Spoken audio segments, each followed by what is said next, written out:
Kiroso oje reka yo nkubwire Aneta nakubona hagiye kumutara nuveho ngo hakane turaziranye nje nawe wimbeshyera se nagiye kumutereta ye wambonye hehe ubwo rero kujya ngo muvuze ngo iki ntabwo nabyo mungero usubiremo sisi ntabwo nabyumvishe neza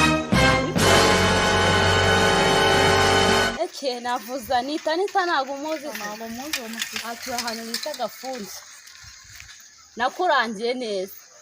nababonye bari kumwe ikiganiro kimeze neza ziba wanshinze ese ubundi iyo mugambo kuki yazanye imana ndi kumwe n'uyu musisi ubundi byaba bigutwaye iki niyo twaba twaragiye nkakubita ko ngabanyamagambo utangiye kundakarira rero reka mbivuge anja byumve nese basi ntabwo wabikwa mukabivuga turi twenyine oya tuza gabanyamana ese ubundi ubwo ntabwo wabireka ukabivuga twagiye ndebera byemeye ko nakubonye muri ko nubwo nabonaga asa nkaho yakwanze birakureba ntabwo kuki abakobwa mugira amagambo ubu ngubu utaza kubivuga se cyangwa ubu ufite icyo ugamije mwana wose ko nuza ari yakwanze kuki ntabyo navuze ntacyo naringambiriye nuko nabonaga uri kureba akajipo yambaye nkabona ururimi reka dada akajipo irarumbiye wagira ngo yari yagiye muri korali niyo uri kuvuga ngo akajipo yari yambaye neza bavuze ngo ibyo bavuze se ntabwo byumvishe ni ibiki bavuze se ahubwo nsubiramo ntabwo nabyumvishe neza ntabwo nabyumvishe nanjye ubwo iki reba hano bimbwire neza wabyumvishe maze wabibwiraga ntabwo nabyumvishe wamaze we mbwira abundi uri iki cyanjye ku buryo umbwira ngutyo cyose birakureba undi se warambyaye ndetse ubundi urakiyobera niyo byaba ari byo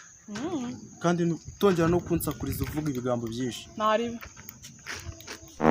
ngo nsobanurira nakubwiye ngo niwongere no kundeba umbwira ibigambo byinshi niba narateretanye naramaze niba narariye kuto naramaze wanshinziwe nawe utaza kugira ibintu byinshi ngo iki nsobanurira uvuze ngo iki ngareka mbwisobanurira mbwira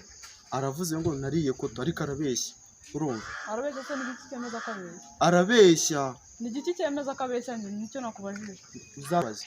ndamemubaze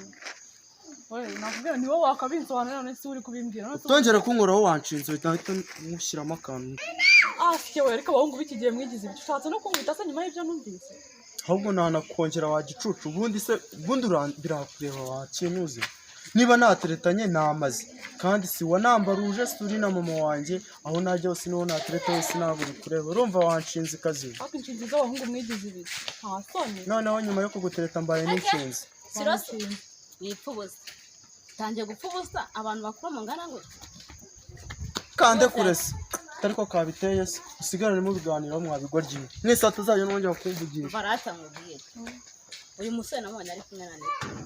none ahisuyemo ahise arakara ngo nuko muvuze gusa mumbabarire ciye bugufi ndi imbere yanyu nimba mbateranyije ntibizongere